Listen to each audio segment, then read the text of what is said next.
si Bula na kamay guys. Ngayon meron akong i-share na ganap dito sa Taiwan. Ngayon guys, may plano sila na mag-hire ng mga nannies, foreign nannies, workers. Yahoo! Plano pa lang, sana nga ma-approve next year para marami ding mga kababayan natin na gustong pumunta dito sa Taiwan. Ngayon kasi hanggang ngayon hindi pa kasi kasali sa kategorya yung mga nannies. Meron naman magyaya dito, pero yung kontrata nila talaga caregiver or caretaker, kasi bawal kasi yan dito na mag-hire sila ng mga ganun na yung ko talaga mag-alaga ng bata, kasi dito ang kailangan mo lang alagaan yung mga matatanda o mga PWD, basta mga ganun. Ngayon mag-hire na daw sila next year. Plano sana nga na para marami din mga kababayan natin na mag-apply sila dito sa Taiwan, hindi yung sa mga Middle East. Alam mo namang mga mahirap magtrabaho doon kasi malalaking bahay. Nakikita ko ako, kahit sa oras pa ako malaki, ayaw kong pumunta noon. Hindi ako ganun katapang. Karamihan pumunta matatapang, pero ako hindi ko ganun katapang.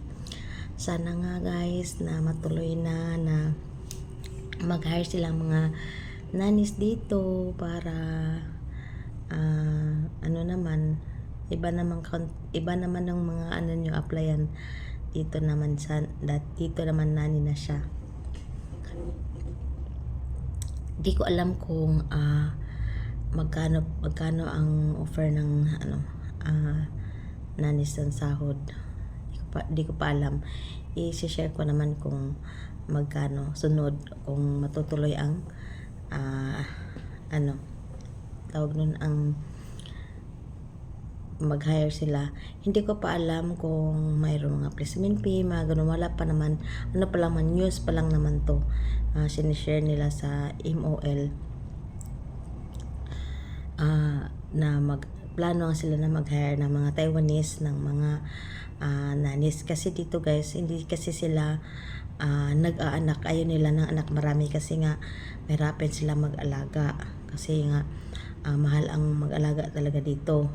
Kaya karamihan dito mga Taiwanese walang asawa, tapos kung mag-anak man sila mga isa lang, ganun lang sila, hindi sila nag-anak ng marami, 3 ganun, kasi mahirap mag-alaga.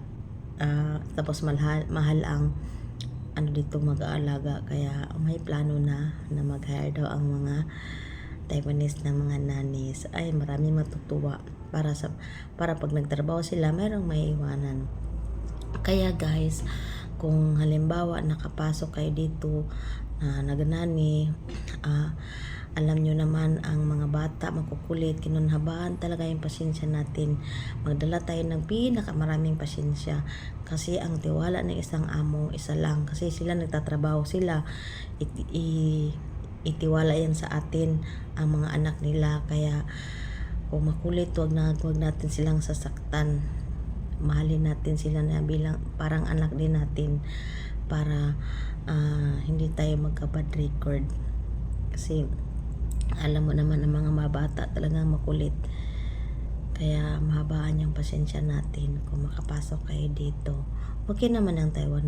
Ako gusto ko dito, lalo pagdating sa health. Pag may sakit ka, ganun, hospital ka, ang treat talaga nila dito pantay-pantay, walang pinipili o foreign ka, parehas lang. Pati mga gamot, ganun, basta parehas. Kaya gusto ko talaga dito.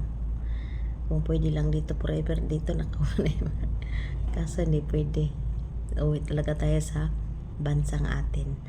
Okay guys, sana sa sunod mayroon pa tong part 2 kung i-announce nila kung matutuloy ang mga pag-hire ng mga nannies. Okay guys, keep on watching. Bye!